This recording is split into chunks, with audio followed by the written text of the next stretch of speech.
thewellnesscouch.com, streaming wellness into your lives. This is Up for a Chat with Cindy O'Mara, Karen Smith, and Kim Morrison.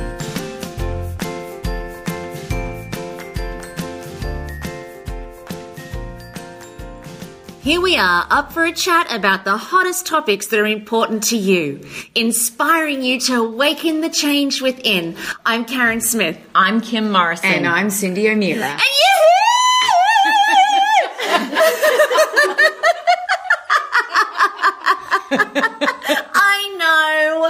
I know. So right now we are in New Zealand. We are sitting in the most extraordinary resort. We've got all of our gorgeous girls that we've taken to New Zealand on our trek.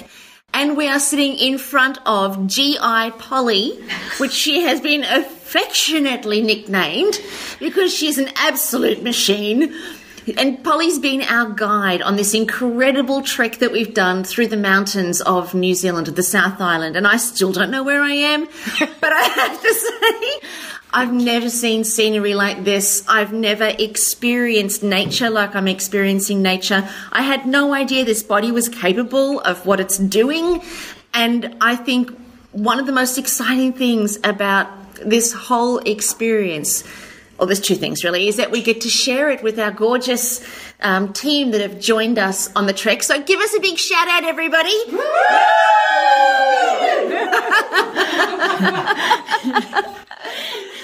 And we have our beautiful Polly, who's our guide, joining us here on the podcast. No pressure, Polly. 2.5 million listeners. Go ahead. Say g'day. Well, hello, everybody. This is slightly crazy, but I guess that's what I am, really. A little bit. That's probably one thing we would say. Yep. Yeah, absolutely. Welcome to the show. You. Polly, I want to ask you straight up, tell us your history, tell us your story, tell us your age, and tell us where you've come from and why and how you came to being our guide. Well, first I'm quite concerned we only have 1 hour. Yes, I see the dilemma. I'm very close to 58, but I was born and bred in the high country of New Zealand. So we were up, our parents had a big sheep station, which was 36,000 acres for New Zealand. That is quite big. Sadly, Mum and Dad had 4 daughters, but they were quite tomboys. They, however, sent us off to a private boarding school to try and get us to wear the school uniform and live by their rules, but we hated school, and we spent every opportunity to get back into the high country and put our hobnail boots on and our team of dogs that we had. I had 7 of them. And I want to be you when I grow up.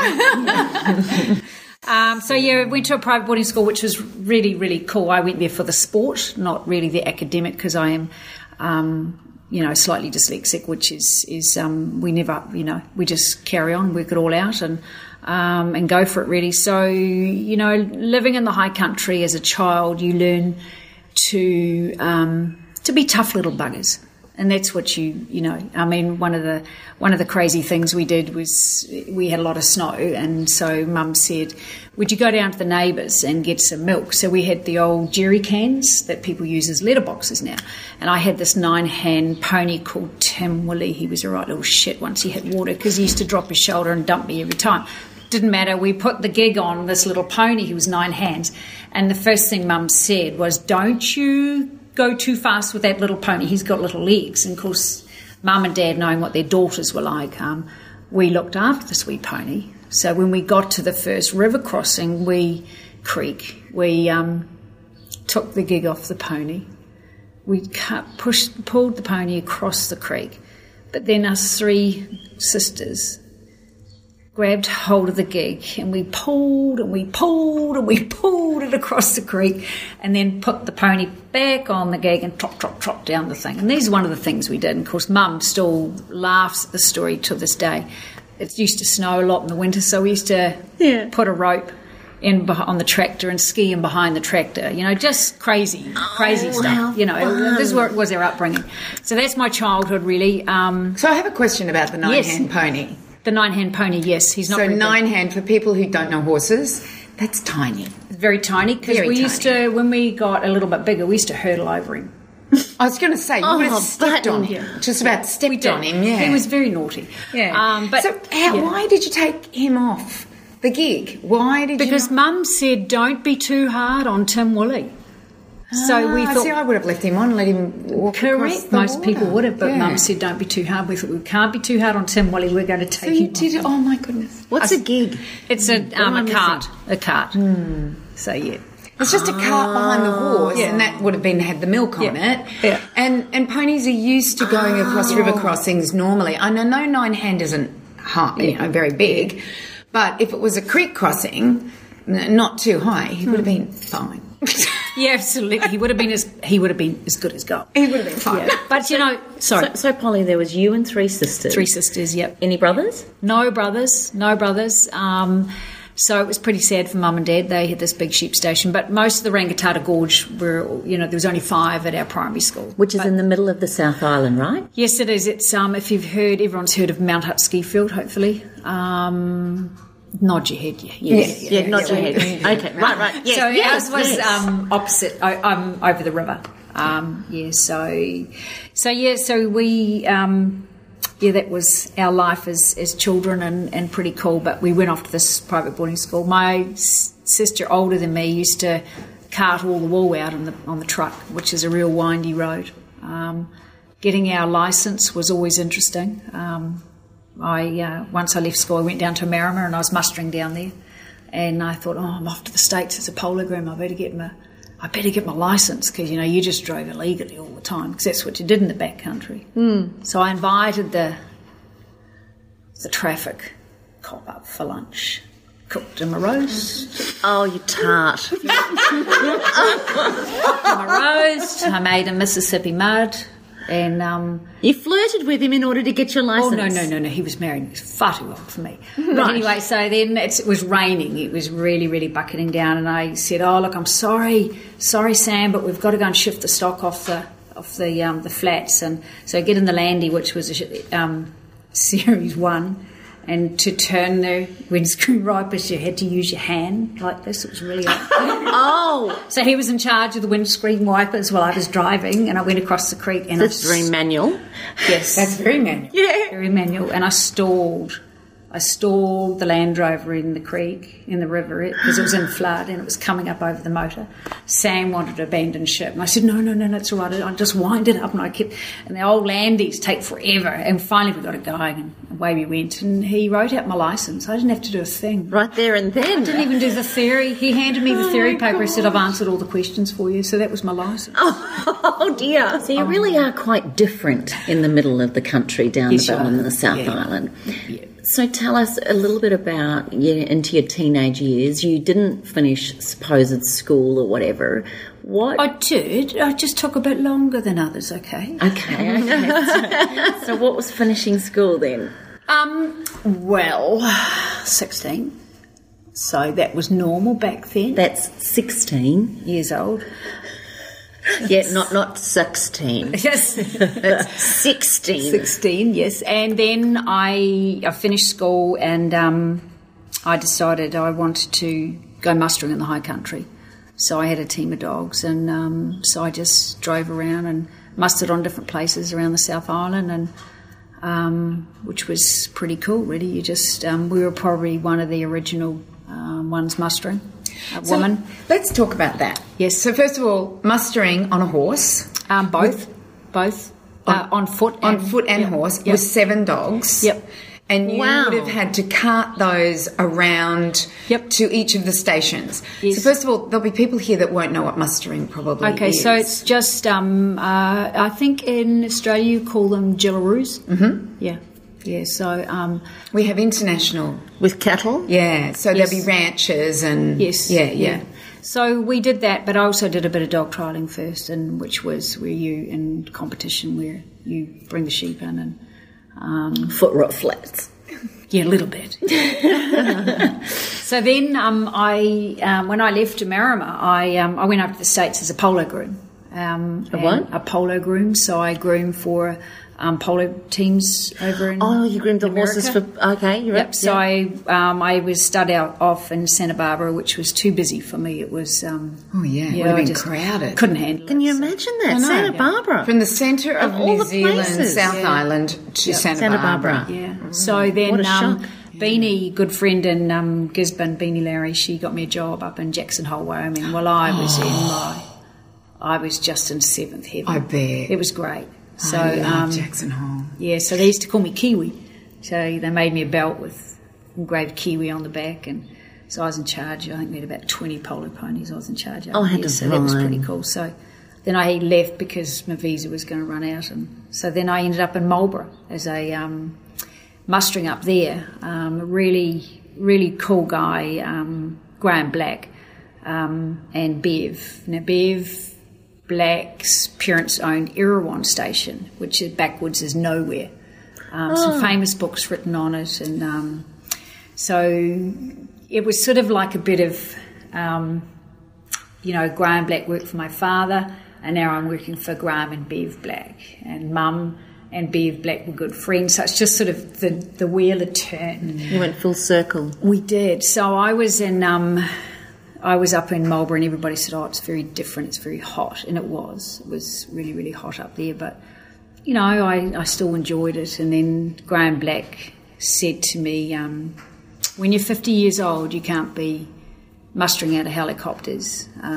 You can't be doing this. So I think you need an education." I went, "Oh, great," because being slightly dyslexic, it was quite hard. So. Anyway, I went off to Lincoln University and studied wool. And so Lincoln's in New Zealand? Yep, it's a farming university.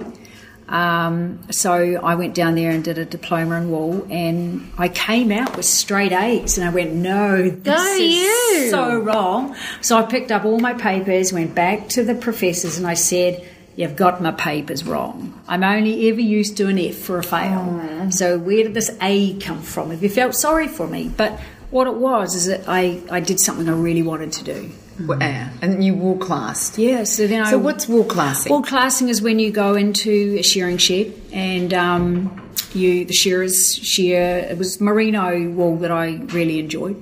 So the boys shore the sheep, and then and the shed hands or rousies, I'm not sure what they call them in Australia, they sorted it, and I was in charge. My job was in charge of the shed. But then when the fleece came to me, it was you'd class it into whether it's AAA fine, AA fine, single A fine, and then you've got your B's and your C's and then the real bad stuff. So it's all done to how fine, and then to how much how much you class it into groups where the farmer's going to get the best price. So it's the fineness, the length, no tender. And tender is when the sheep's been sick over the winter and they've got a break in their wool, and you can always tell if you break the wool when that sheep got sick. So I did that for a long time. Now I have a question to ask you about shearing. So I think it was this year on Australian ABC, so our national ABC radio. Yeah. They interviewed a New Zealand fellow that had just shorn his 1,000th sheep. Right. He could do 1,000 a week. Do you know who that guy was? The Guy Fagan is one of our... Yeah, that sounds familiar. The Guy Fagan, he's the world champion. He's quite amazing. But his, that is incredible. Not merino sheep, though. He does the crossbreds where there's no wrinkles or it's just very straight, very fast shearing. So what's the difference between merino and that other? Merino, my father, bless his cotton socks, great old high country guy, he said there's only ever two breeds of sheep. It's merinos and all the rest. And it's so true, is that when you eat merino meat, it is just beautiful. But when you eat the rest, it's just... So the merinos are the ones with the big horns. They've got a lot of wrinkles, big wrinkles. Like on the 10-cent coin of the Australian of the Australian. Yeah, you guys got 10-cent coin. It used to be on. Yeah, there used to be that absolutely. merino. Yeah. So I'm wearing icebreaker pants and icebreaker. Yep. Is that merino? Yeah, it's merino. Yeah. Okay. See, when Icebreaker first started out, they used all New Zealand merino wool, but then they got They're just their market's so big. It's huge. It's huge. So so when I when I came back, fully qualified wool classer, and then I got married and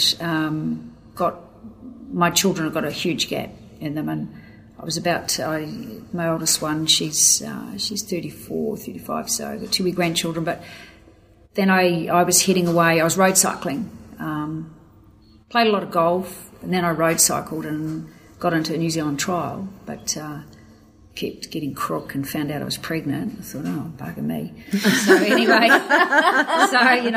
the wheels all changed really, and all my plans changed. But Libby, she's still alive, but she had an interrupted cot death. So we survived her, but my wool classing, all that sort of stuff stopped. So I started up a children's wear label called Polly's. I never spent any money on advertising. It was all just on the label on the back of the shirt or the jeans or whatever, and it was just a parrot. Keep the smart jokes too. So anyway, I started that up, and that was really successful. And then I made 3 shirts to wear for myself at a show, and I only ever sold at shows. But my whole thing was colour and all about quality. So the children's wear, because my children were growing up, I did the most coolest, I had just cool stuff, colourful stuff, And how did you make those clothes? I did it all on my own for a start. What, you actually sewed them? I sewed because when I was at boarding school, wow, the option was clothing or Latin. And I went, yeah, seriously? Where is Latin going to get me in life? Yeah. So and beside, I was always in the dummies class, so I just took up clothing.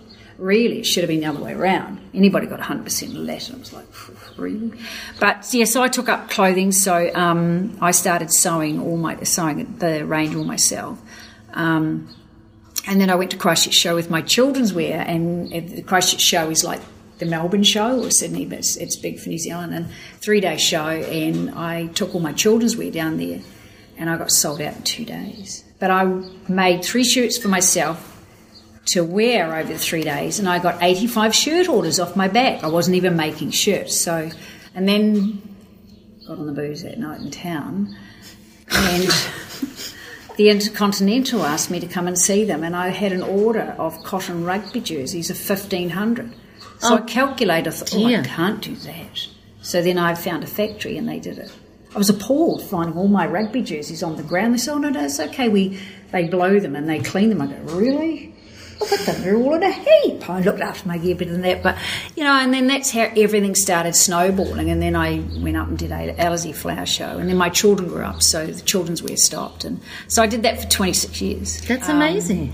We bought a lot of the merino wool from Wanaka, and we shipped it through to Italy, and then they spun it. It wasn't always 19 micron, because 21 micron of merino wool, which is what you're wearing, will last and last and last and last. If you at the moment they try and get a record. I think Australia held it for a while, but I've got a funny feeling New Zealand have taken it back off here. It's like 11.2 micron, which is like the world record of superfine, but there's not a lot you can make out of it because it just doesn't last. So our suits were always 19 micron.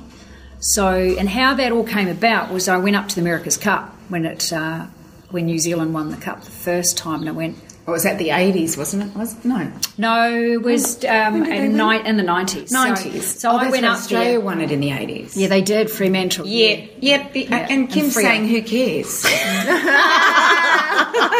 So anyway, I went up to I actually went up to the America's Cup because I thought, well, they're not going to come to Marlborough, so I'm going to go to them. So I went up in my truck, my horse float, and away I went, and set up shop up there opposite Dennis Connors. And oh my God. Yeah, and it was pretty cool. And then, I got my gear on TVNZ and made sure that, and of course Line 7 were the big sponsors, so we off your gear, put on mine, and and we just sort of got a few celebs, and then Prada, he came along, and then Bruno Trublet, he came along. Melanie still was buying the gear before I sold the company, and so we had a lot of. That is such a success story. Well, I just took it up there for 4 months, and Hyperion, the big yacht that we started putting our gear on there, and it was just about getting your name out there. And then all of a sudden we went to a dinner with Laura Piana, and he's a big fashion house in Italy. Gorgeous. But anyway. So I went up there and he said, we want somebody in New Zealand to use this fabric. And I went, oh, really? And I said, hey, mate, I'm really small. No, but you've got a niche market. So I bought 1,000 metres of this fabric in, and it's Storm System, and there was only us and Prada using it in the world. So it's like a Gore-Tex, but it's merino wool, 19 micron. Wow. So we made big field jackets out of it, and jackets and vests, and so it was just things like that. And to this day, we still do that. How did you even know that that's how you run a business, coming from a background of mustering and grading wool?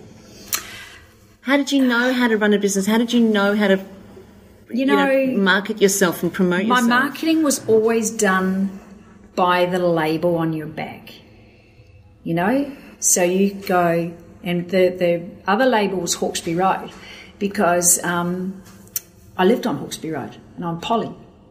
So I thought, okay, the label has to go on the back of the garments. So you put Hawkesbury Road, Marlborough. So they ring up. I need to get in touch with Hawkesbury Road, Marlborough. But what I did when my very first person bought something, I would send her a gift. She said, you didn't need to do that. Oh, well, it's just a thank you. It's only small. But then somebody would ring up an order, and then I would send her a gift and the other person a gift. And they said, why did you do that? Because you recommended me to your friends. And that's how I started doing it. I never spent any money on advertising in books or magazines or radio or anything. So you just had your label, just the label on the back of whatever it was that you'd made. That's what was. But we had it was it was, and it was colourful. Like our garments, we're all about colour and quality.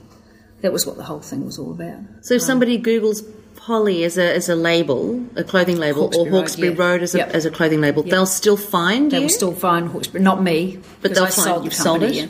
Yeah, they'll still find it. So and they're doing their little stamp on it, which is different to me. But congratulations! Oh, I just set out to do something, and you. It was quite. I was sort of running, and I hadn't learnt to crawl for a while, so I had to pull myself back. And my marriage fell over, but that's life. You just build a bridge, get over it, and get on to the next step. Alrighty then. What are you going to do about it? Says all middle high country women. Polly, I want to ask you then that tenacity, that obviously you've got a very determined will, you've got a very strong work ethos. How did you get into becoming then an athlete? I think it was because, as I said, I went to boarding school for the sport, not for the education. I know that's really bad. No, I think a lot of children. Please, everybody, do your education today. The sport will just happen. A little late to say that, love. Everything for me is my gut feeling. If it feels right, just go and do it. My sport. My sister show jumped for New Zealand, so we've always been a sporty family. My two aunties played golf for New Zealand. We've always been. Mum and Dad gave us a great upbringing, but, we learnt to work as well. I still believe that everybody should be competitive now, not this, I think everything's too PC in New Zealand. Like I will say to children today who I mentor,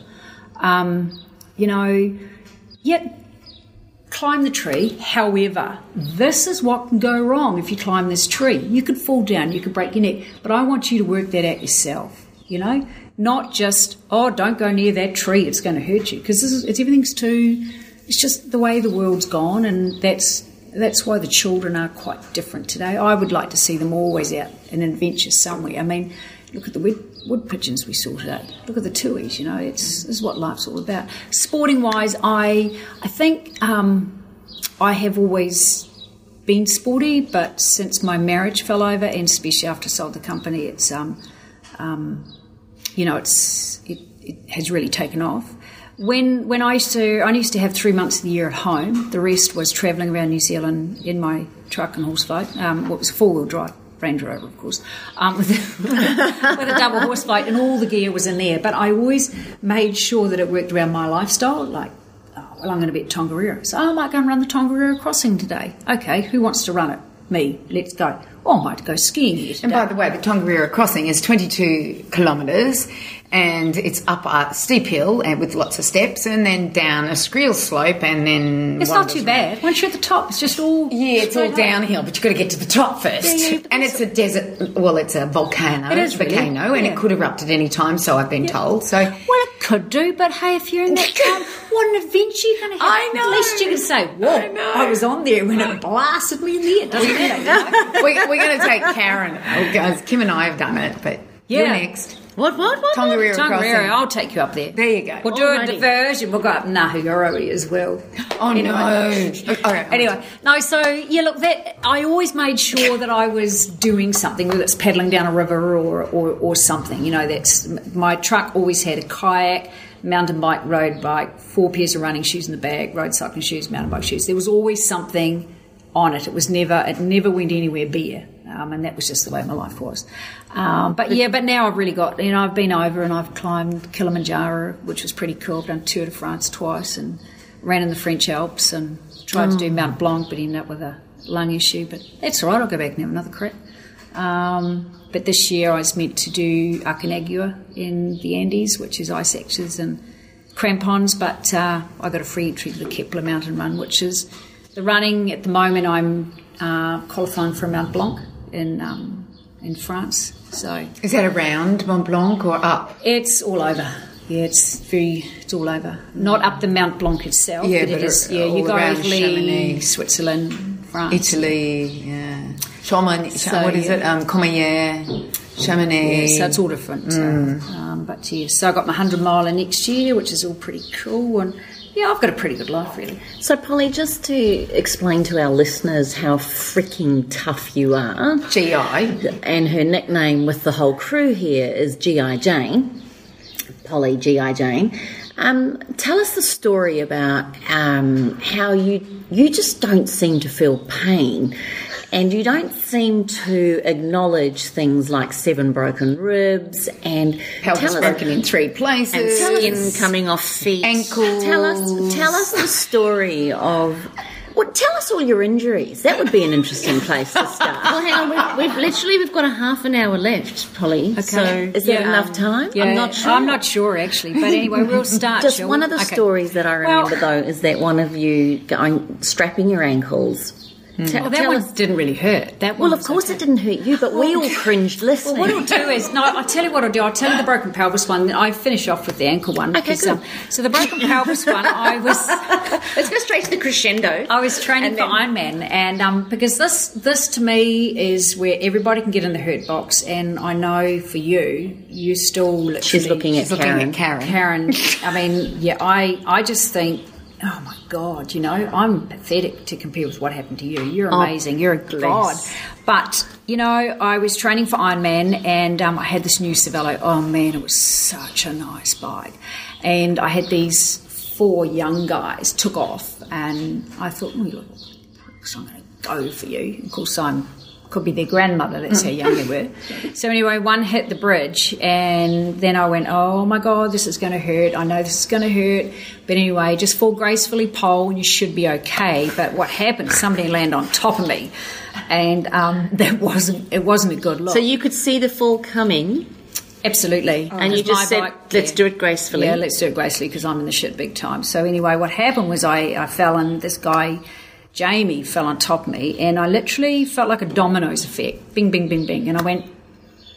So everyone got up off the deck and I was still lying on the deck and because I was only 47 kilos then. Because I just want our listeners to know Polly is tiny.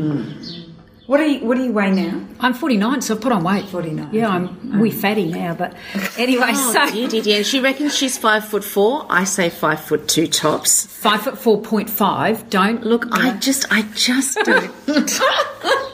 Anyway, so I lay on this bridge for a while, and I one of the boys said, "Are you all right, Pole?" And I went, "No, I think I broke my pelvis." And they said, "How do you know?" I said, "Because I've had a bit of a domino effect happening inside."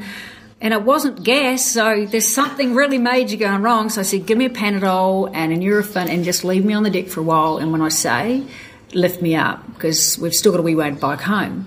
The Panadol didn't work, and then my lips went blue. And I remember looking at someone and he's saying, Polly's lips have gone blue. And I went, oh, okay. I said, actually, I'm really cold, because I was on a steel bridge. So I just remember these talk about people taking advantage of it. They said, well, warm me up. And I remember them putting their hands down my chest. And, well, that's a funny place to warm you up. But anyway.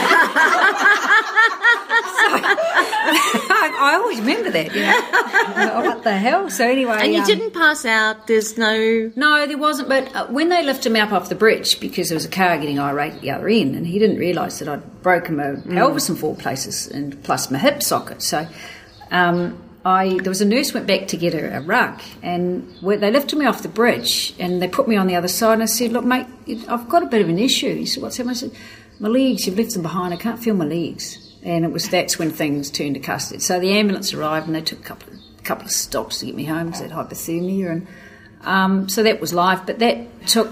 That was life. Like you Polly. I don't know. I mean, I don't even know what to say to you. You know, like you speak of it so flippantly. For most people, that is a life-altering experience. Yeah, I mean, it was bad at the time, and I felt, you know, but to me, shit happens. You know, it's how do you get to the next stage in your life, because you can't finish there, because you put your age on that tape measure. You know, I've lived a lot of life, and I've only got this much left. So I'm in the holding paddock now, and boy, am I living it. So that's the way I look at my life. But with this pelvis, I was a month in hospital, and that was horrible. I mean, I had a blood clot in the pelvis, I bled internally. You know, the wheels were falling off big time, but I had Tour de France to watch for 3 weeks on my laptop. So the boys every day would come in. This one particular person who, back in me days, is my partner. Not then, but it is now. He would bring in a DVD with the Tour de France. So I would sit there every day. Inspired for your next... Because I wasn't allowed to move. Yeah. So when the nurses put me in the wheelchair, I said, look, I need to go to the bathroom. And I was determined to try and walk early. And I remember getting out of my wheelchair and trying to work, and I just went straight in the ground. Nothing would work. It just... There was a hole, a gap in the middle. And so... A month later, I go home. So I had 3 months in a wheelchair, and then 3 months on 2 crutches. And I had to learn to walk again. And then I remember swimming. They used to pick me up for swimming, and I said, get me a 44-gallon drum, because Zola Bud, the best athlete in Africa, used to work her legs in the 44-gallon drum, but I can't get into the drum. So they used to take me down swimming to the pool, and the Blenheim pool used to leave 1 lane just for Polly. This is Polly's pool. I even had a name at the end, Polly's Lane. Bless. And then they used to put me in the hoist, and I used to swim. You know, I got that all cleared up and things. And then my coach rang me. He said, well, Paul, Iron Man. I went, nah, I just don't like the concrete anymore. It's too hard on my limbs. So it took me a long time to try and run again. And I said, he said, well, okay, you're going to do coast to coast. I went, oh, I'm not good friends with water. Don't like water. How old were you when all of this happened? That happened in 2009. So not that long ago. The other day. So basically 50. She's 50, Yeah, and I that's was. when it's happening. At 50, I sprained my ankle playing netball in my 30s. That and said, hurts. that's it for me. So the first year I did coast to coast, and I came in off the first day off the run, and I was lying third, and I went, really? What's happened to the rest? And I thought, oh man, I've got this race. Rule number 1, don't be cocky in a race, because that's what blew it the next day.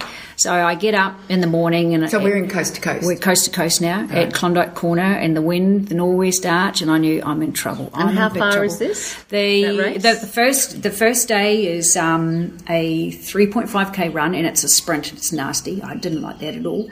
Then it's a 60k road cycle. Then a 33k mountain run, and it's over a couple of rivers. Well, 23 crossing rivers, so it's quite hard on your body. And then you've got another 15k cycle, 75k kayak over some good grade 2 rapids, and then 70k to the finish line.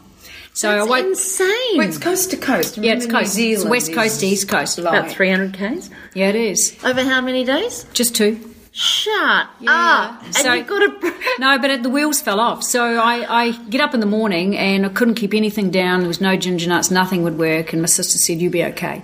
Harden up." I said, "Yeah." Oh, dear. I'm really trying to. So they get me in the kayak. concrete and just put it around my hips. I know. Of course, meanwhile, my father, who wasn't very well, and he arrived at the end of the river because he wanted to see me come out of the kayak. And he looked up at the sky because we're real high country people, the Norwest Arch. He just said, "Polly's going to have a day from hell." And that's exactly what happened. because of weather. Yeah, Miss Pinky, my beautiful kayak, ended up by being a Reach toothbrush. It snapped clean in half. Reach toothbrush. I was just trying to figure out what that is. Yeah. The flip top head. It just broke in half, and I thought, it doesn't matter, I've got so many thousand metres of duct tape, I'm going to tape it all up, but my paddle had gone, so you can't paddle without a paddle. And so my race was over along with 200 other competitors. It was just horrendous. The river was in flood, we had howling gale, northwest winds. So the wheels fell off and I sulked all the way home, and I thought, but you know, I sat on that river and I thought, well, this next year. But do you know what? I reckon I can win this race. So I sat and I itemised this whole race, and I went home and I rang my coach and I said, well, I told you I don't like the river, and that was a race from hell, but I reckon I can win it. And he said, oh, okay. I said, I'm going to live on that river next year, and that's exactly what I did. And then the gun went, oh man, I had a great support crew. My sister flew out from Perth. We had pink wigs, we had pink shirts, we had a big horse float because Pink champagne. pink Moe shampoo, had the big horse float, and it was all about me. And I was very, very focused this time. And I came out of the run in first place and went, this is okay, don't get cocky, Polly, don't get cocky. And so you're always talking down the river, and excuse me, viewers, but when you're at the top of a rapid, the first thing you do is go PLF, paddle like fuck. That's what you do. That's what you do. Put an explicit on it. So that's what you do. You just got to pedal, pedal, pedal, because it's only short bursts, but it is. The water is coming up over top of it, and I remember this particular bit, and I actually forgot it was Salmon Rapid, and you meant to go right, and I went, oh, these people are in my road, and I'm really flying through here. So I went straight down the rapid, and I went, holy and it was just happening everywhere, and I go, brace pole, paddle like PLF, and I got through and went, whew, that was good. And anyway, I come around the corner, and because I can't get out of a kayak on my right side, I have to get out on my left side. And my sister saw me come around the corner, and because when you're 10k away, your number comes up on the board, and of course they knew I wouldn't be too far away. My sister was getting ready for the photo. She burst into tears. She was useless as tits on a ball after that because she was so emotional. And I came around and they were yelling at me, and stop, we go here. I said, I know I'm here. And I was so focused because I was in the zone. I brought my kayak round that way, and I said, because I can't get out this side. And then my legs fell off. I basically couldn't get my legs to work because I'd had 75k of sitting in a kayak, which is a good 5 hours. And I went to get out of the kayak, and you have to run from your kayak through the chute, and I just fell on the ground. And then the guy who's the stopwatch, she said, help Pole, because she's had a busted pelvis, we need to get her through the chute. And then once I came right after that, and then I was on the bike and away I went. And the next day at prize giving, they said who the winner was, and I went, oh, okay, that's pretty cool, you know, and won by 4 hours. I went, really? There's no coffee shops. How come everybody else was so slow? But I lived on that. So that was you that they announced it? Yeah, I won by 4 hours. Never, ever Shut done since. up, that's great. So I thought, wow, that's pretty Polly, that's awesome. You just tick it off. But Oh, for goodness sake. my support crew left me after blasé. that, said we've done our job. It was like, really? Okay. So yeah, so that was pretty cool. And then the next year I went to go back and do it again. They But I bred had them tough. I had a Middle of the South Island. Yes, go on. So the next year I went to go back, and because I still reckon I could win it again, and but I had an accident on our river. A truck was loaded for coast to coast, and the boys said, come on, Pole, one last river. And our river at home is quite dangerous. There's no more racing on there. And I got hooked. Oh, the boys said, oh, I'm not going down that chute. And one did, and I thought, oh, I won't be a chicken. I'm going to attack this chute. But my kite got hooked in the trees, and I was upside down, and I could not get out of my kite. So How long were you under? long enough where the boys thought I was dead, but it was just. What were you thinking? Were you underneath the water, you saying? Yeah, I got hooked in. I was turned upside down. My leg was trapped inside, and I couldn't. I kept popping my head up, and my head kept being pushed under in the trees. So I'd come up for more air, and then it would suck me back down because the current was in the trees. And were you able to get breath when you came up? Yeah, I did, but I have no idea how I got out of it. The boys still don't. So when the boys, they were swimming across and ripped me out, and of course I tore all my calf. And they said, well, Paul, we're really buggered. And I went, what about that? They said, you're going to have to tow us out. You have to paddle, and we're going to hang on to your kayak so you can tow us out. I went, oh, okay, all right. So, are you for real? I mean, this is major trauma. Well, it was at the time. No, it wasn't then because it hadn't sunk in. So anyway, I got out and I got them across. I said, mate, I'm really buggered. And they said, just get us to the end. I said, yeah, all right. So anyway, away I go, paddled down to the end. And I sat in the river, and so I said, this leg is killing me. I said, can you boys just put my kayak on the roof of the truck? But I think I might drive myself to the hospital, which I did. And then I rang my partner and my daughter, and they go, and I remember ringing and bursting into tears, and, oh, for goodness sake, woman, would you just stop this crap? You're not dead, you're fine. But I got to the hospital and they said, game over, you're not going to coast. I said, no, I'll be fine, I've still got 4 days. And but then I got a blood clot in the leg and the lung and everything else, so my wheels fell off again for a while. But that's okay. Now, one of the things that Kim started this whole thing with was you said Polly doesn't feel pain. She doesn't, does she? She's just, you've got this, like I would have. You wouldn't have even started, honey. Let's be real. I wouldn't have got out of it. I don't know how I would have. If anybody had said tow me, I'd say tow yourself. Yeah. Yeah, but they saved my life. So I'd lay down and cry. Yeah, I'd be like, nah, done. Yeah. No, it was. Polly, I don't. What is that? Is that adrenaline, or what is that keeps you going when the body is physically? No, it's not really. I think we have one crack at life. We all come in bare feet. We go out bare feet. What you choose to do in the middle, that's when I have finished with my life, they're going to say, they can't say, oh, she always wanted to do this. They're going to say, oh my God, what did that girl not do? We were exhausted watching her. Do you not have fear? Do you not, the things that, we've talked about even more and more things, like your mountaineering and going up Kilimanjaro is not an easy thing to do, and you wanting to do, ice picks and stuff do you have no fear? You even want to do Everest, don't you? Well, I do. I do have fear of the dark, just quietly. Just quietly. Please. And that brings back to my sisters. They used to scare the living daylights out of me in the trees. They were nasty. But you don't have a fear of death, obviously. Oh, no. Yeah. That's going to happen. When your time's up, your time's up. If you have that fear of thinking, I'm not going to do this today because I'm going to die, you'll never get out of bed. But a lot of people, and this is a really interesting psychological fact about fear, and just work with me on it for everybody who's listening to the podcast, just try this on for a second. Whenever there's a fear, unconsciously it's always a fear of death. It doesn't matter what we're frightened of, if it's spiders or if we're frightened of losing our partners or if we're frightened of being alone. Unconsciously, there's a fear of, I'll die if that happens. And our language even gives us a way where we say, oh my God, I would just die if that ever happened to me, or that would just, that would be the end of me. So our language gives us away unconsciously, and it's almost as if that's an innate protection mechanism, that we keep ourselves in a healthy state of fear to avoid putting ourselves in a position where that could become a possibility.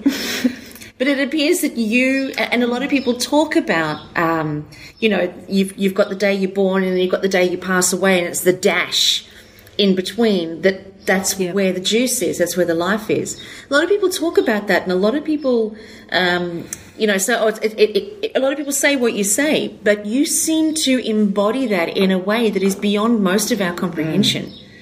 And I mean that in absolute sincerity. You seem to embody that belief that you've just said. You're only here for a short time. You put yourself in the tape measure of time.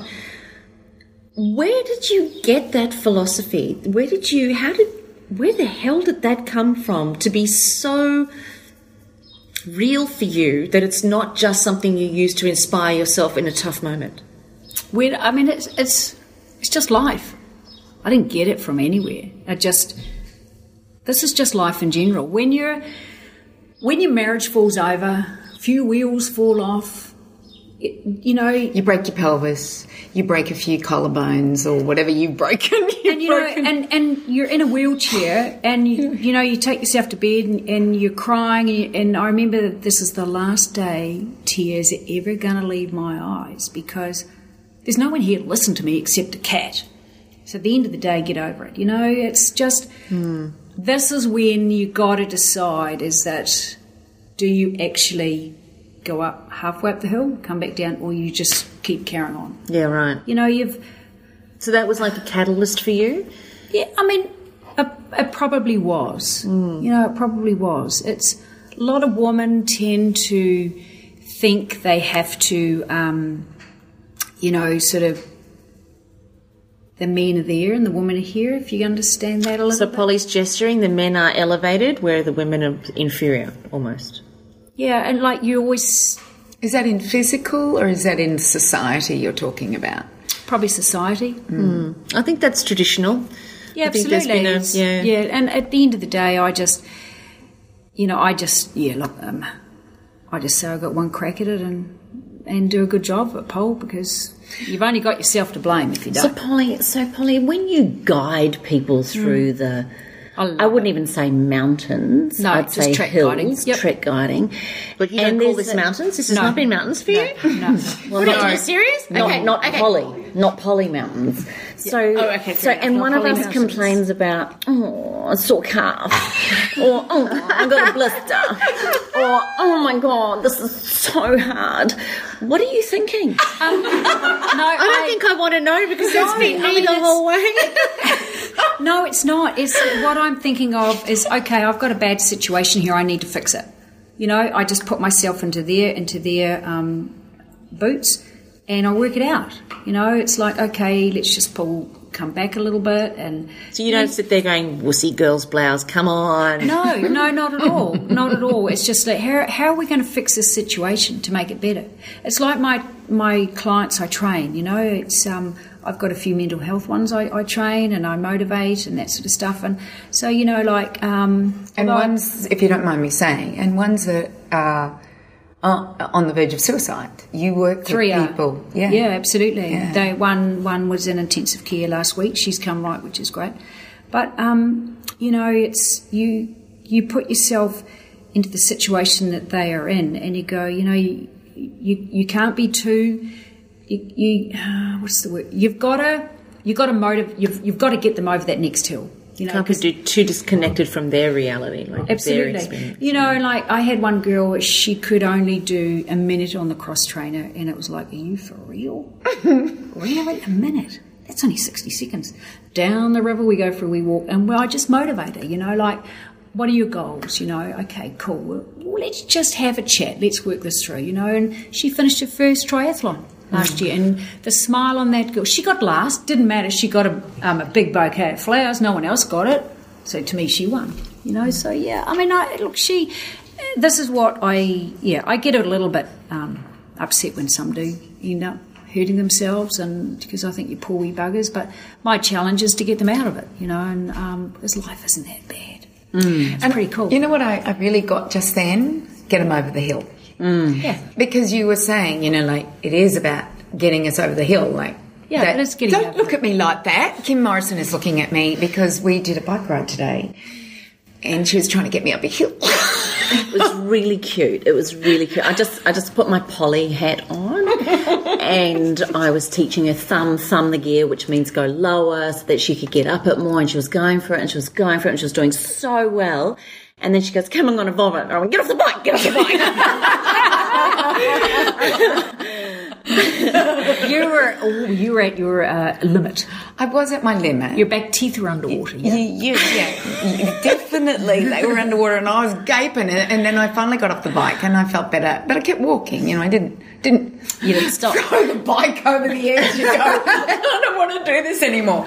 But I just got to the next hill. But I really like, you just got to get them over that hill. And if they're in a, they say, and I don't know if this is true or not, but people who do commit suicide, it's for that moment. But you get them over that hill, they're ready to cruise down the next one until the next hill comes. And maybe eventually we can just completely stop it. And I think you need to say something about Lifeline. For sure. Yeah. So for everybody who's listening to today's podcast, if there's anybody in your world that is struggling through suicide, make sure that you reach out to some of the societies that are in your local area that support around suicide. Or if you yourself are feeling suicidal or you've had suicidal thoughts, don't let them linger, don't let them fester. The best thing that you can do is to speak to somebody. In Australia, we use Lifeline. We've also got the Black Dog Association Institute. There's also the Butterfly Foundation for girls. So make sure that you do some research on your local area as to some support lines that support with suicide. I know that was one of the greatest helps that supported me when I couldn't support myself any longer. I reached out and I had a great conversation with somebody that, they don't necessarily have all of the answers, but they know how to lead you to your own. And it was a really empowered conversation. But one thing I do want to say about the support that you are offering for people who are suffering with that mental illness, Polly, is that we know that exercise, and particularly strenuous exercise, is one of the greatest catalysts to healing when a person has created a cycle of mental thought patterns taking them down the path of suicide. So strenuous exercise is really, really helpful. So what you're doing is amazing. It is really, because back to the broken pelvis, I got the boys to bring my road cycle bike on and then put it on a wind trainer, and I said, can you put a mattress in there in case I fall off? At least I'll get a soft landing. And I remember getting on there and I couldn't even turn the wheel. And I did go through some dark patches myself. I thought, this life's not worth it anymore. And, and then I just sat down and thought, okay, girl, well, that didn't happen, so you better start rebuilding your life. And then I started just working it all out myself. I didn't really go to anybody. I just sat down and did a bit of deep thinking and plan my life out. And to be fair, I think, Cam Carter, my first coach, he was awesome. He really I credit him to where he's got me now. Polly, one of the things that's also changed for you over the last while is your approach to food. Give us an insight into that world. Yeah, well, that's really been quite interesting, because I love my racing, and I probably would have still been eating like a sparrow if I hadn't have decided to do this 100-miler in March. And I knew that when I did the 100K this year, I had my nutrition down to a fine art. It was perfect. I raced well on it, and I finished well on it as well. And the end result was a podium, so that was pretty exciting for this old girl. But the thing was, I decided for the 100-miler I need to talk to a sports nutritionist. And the funny thing is, my new coach now, James Klugler, he has a range of different things in there is a sports nutritionist, which is Tim Lehman. So I changed my way of eating, and it was, I have to admit, for a start, it was it shouldn't have been hard, but it took me 10 weeks to sort of come right. And then all of a sudden I remember daylight saving, and Steve said, "Oh, you're a box of birds today." And I said, "Well, I'm waiting to feel this tiredness that's meant to happen." And honestly, overnight I was just like flying, and I've been like it ever since. It's like, come on, this battery's got to unwind, and it hasn't. So I really believe that the nutrition plays a massive part. And with Cindy, with changing habits, that was pretty funny too, because Cindy's corner up on the hill, we both realised that Tim was, her daughter goes out with her son, so it was like, oh really? So it was quite Tim funny. And Casey are going out, and when you said his name, I went, TJ, you talk about TJ, it was small world, isn't it? But what did TJ do for you? He actually put you on a high fat. Yep, he did. Yep, low, like mediocre protein, and low with carb. very little carbs. Yep. But you realised that you needed carbs, and so between the two of you've worked out,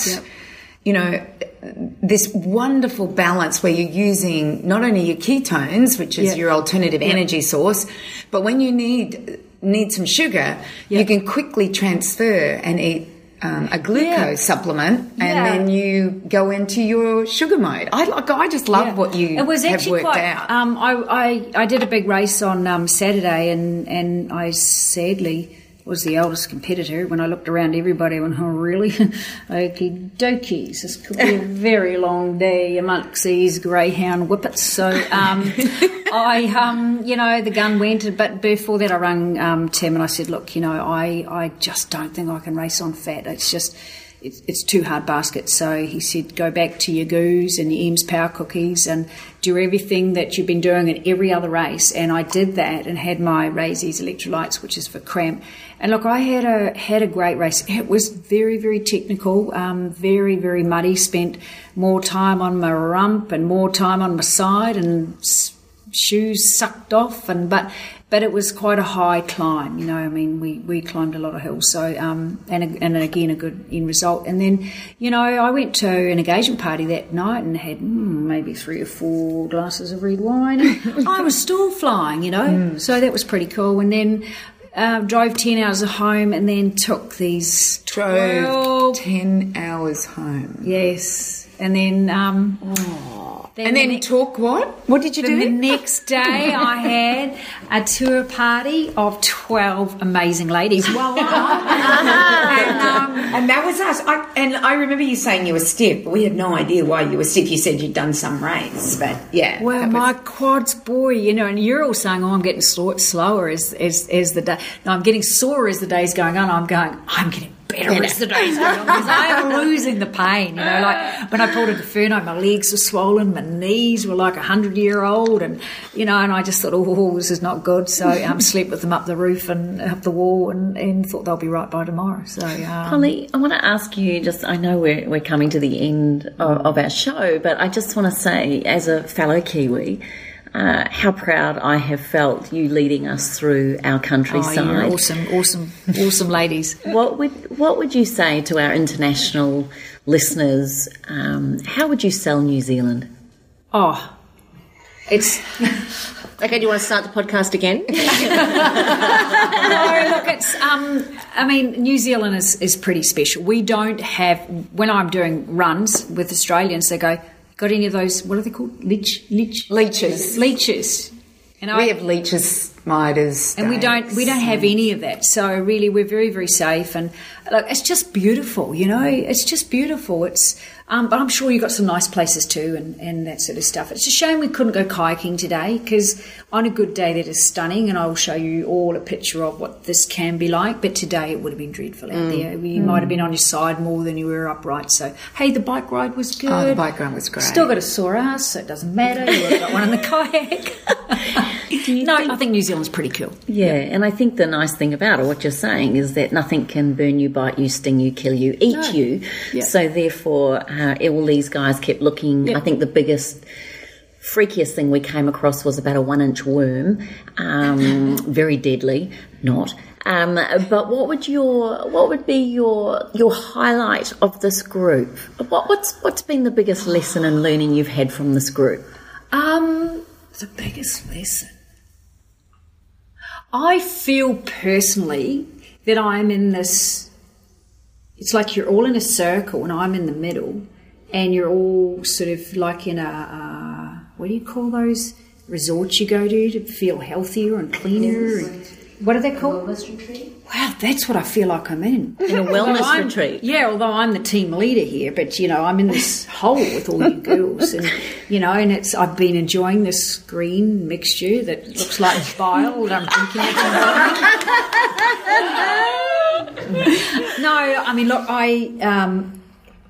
you've blown me away big time. That's Karen. Yeah, Karen. And Jenny today biking, that was outstanding. That, because when I saw Jenny take off this morning, I went, oh, crook. And I was very nervous, and then, and turning back, she took off, and I went, oh, I've got to catch her in case she, something happens. But she was away, she was gone. So to me, that means that we've done a good job. you know, and it's like my clients back home, when I see them do things like Dr. Bond, you know, this runner that's now beating me, means I've done a great job. I've got him to where he wants to be. I've just got to pull him back. I'm going to put some rocks in his pack for Kepler. If it doesn't beat me. So do you have a website? Because there might be people who want to be trained by you. So no, look, this is the other funny thing, because when I'm going up for this award, and they said, have you got a... And the award is? It's actually Up and Coming PT of the Year, which is really designed for young ones, but not a 58-year-old. So... but anyway, this could be quite funny when I get up there. But anyway, no, I just say, look, I mean, I've got a Facebook. They can get hold of me there. And it's Polly Taylor? It is Polly Taylor. There's a girl in a pink kayak on the page. Or you can email me, cpilly@extra.co.nz. And that's S-E-E or C? No, C. The letter C. And the Polly's got two L's. Two L's. Very important, because polyester only has one L, and I don't do polyester. So you got to do wool. Or roly-poly. You got to do two L's. So it's cpilly@extra.co.nz. Yeah, so. I'll put them on the notes. One of our gorgeous girls in the group here, just to finish up, has asked a question about, you know, we're all looking at you at the front and very inspired by you and your never say die attitude, and you're just totally in the game of life. What inspires you, or who inspires you? Is there something or someone that you look up to? You know, some days when life is turning to custard on a river, I always say, or on a mountain, I say, Dad, get me out of this shit, because it's all turning to custard big time, you know. And, so probably my dad, you know. He died 3 years ago, but, yeah, there's so many people. Nathan Favre, he inspires me. Lisa Tamati, amazing ultra runner, she inspires me. Hopefully I inspire my grandchildren, and that's the most important beautiful thing. My grandchildren need to know that their Grand Polly is, you know, they need to be a little bit like her. And how could you not? I know. How could you have a grandma like you? Well, yeah, I did go and watch my young granddaughter play hockey, and she told me to be quiet. She came up and gave me the shh, but I don't, come on, Cleo. But yeah. I'm allowed, it's my right. Absolutely. Get that stick down, run harder. Yeah, no, it's all pretty good. Polly, do you have one final message to all of our listeners and to the group of us sitting here privileged to hear you? Look, I mean, I'm absolutely honoured. I came to work on Monday morning for MSAC, Marlborough Adventure Company, which I just love my job. And to do my job and to make all you girls have a great experience with MSAC. Not necessarily with me, you know, it's just because I work for the company, and it's about giving them a great experience. So I never, when you said something about this morning, I went, oh crap, you know, I'm going to have frogs and they're going to be out of control in the stomach. But, you know, it's been quite cool. So I'm pretty honoured that you asked me, because, you know, I'm quite embarrassed about it, really. But for anybody out there, look, just live your life to the fullest, because you just don't know what's going to happen tomorrow. And that's what happens, you know. It's just get out there and do it. You know, it doesn't matter what you do. If you want to clean a window, go and clean a flipping window. Mine is the 12-coil place. My windows need cleaning. No, just joking. Just go and do something, you know. You don't have to. If you're feeling bad, go for a walk. You know, you'll feel better after that walk.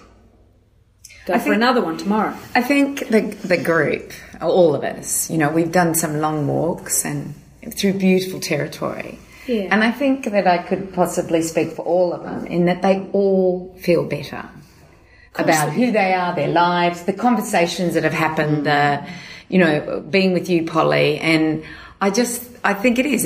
Go for a walk. And we went for a walk in the bush. Yep. Hunt for the wilder people. That was us. # no child left behind. On that note, that brings us to the end of today's podcast. Can we have a thunderous round of applause in the room?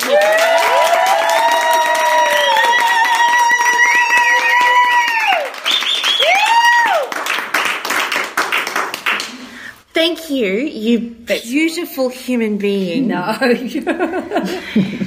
You are an exceptional example of what is possible, not only for people, but for frickin' women. And for short women at that. And I just want to say, from a fellow shorty, I've never been so inspired and I've never felt so charged and ready to take on 24 kilometres tomorrow in the rain and the cold. So thank you for the most incredible podcast. This is going to go down in history, and I think if no, I mean it. Seriously, if there is anybody that feels like they're a little bit flat or they're not able to kind of get themselves to the next level of life, man, frickin' listen to this podcast. Put a bit of Polly in your chops and get your ass off the couch and get cracking. Put yourself on the tape measure of time and start to become present to how much you've got left. And even that won't give you a gauge of what's real. Because life is fragile, life is short. Get out there and get amongst it.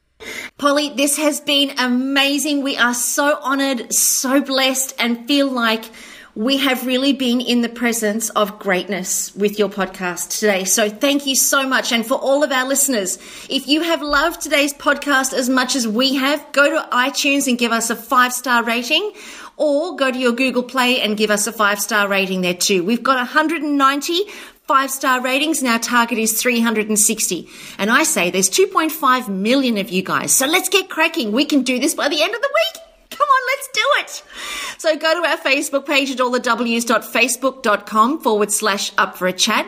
That's where you can post all of your questions and your comments. And if you have any trouble finding Polly, just go ahead and leave us a note and we'll give you the link to her Facebook page. You can also go to the allthews.thewellnesscouch.com/up for a chat and you can post your comments and your questions there. Tell everybody that you know and love about this podcast. Don't keep it to yourself. Share the good news. Share the awesomeness. And we are going to join you again here, same time, same station, next week on Up for a Chat, where you get to become part of the ripple effect that's changing the world and kayaking the rapids. Bye for now, everybody. This has been a production of TheWellnessCouch.com. Check us out on Facebook and join in the conversation on Facebook.com/TheWellnessCouch. Subscribe to each show on iTunes and check us out on Twitter. The Wellness Couch, streaming wellness into your lives. Whilst the Wellness Couch presenter endeavored to provide accurate and helpful information to their listeners, these podcasts cannot take into account individual circumstances and are not intended to be a substitute for health and medical advice from a qualified health professional. You should always seek the advice of a qualified health professional before acting on any of the information provided by any of the Wellness Couch podcasts.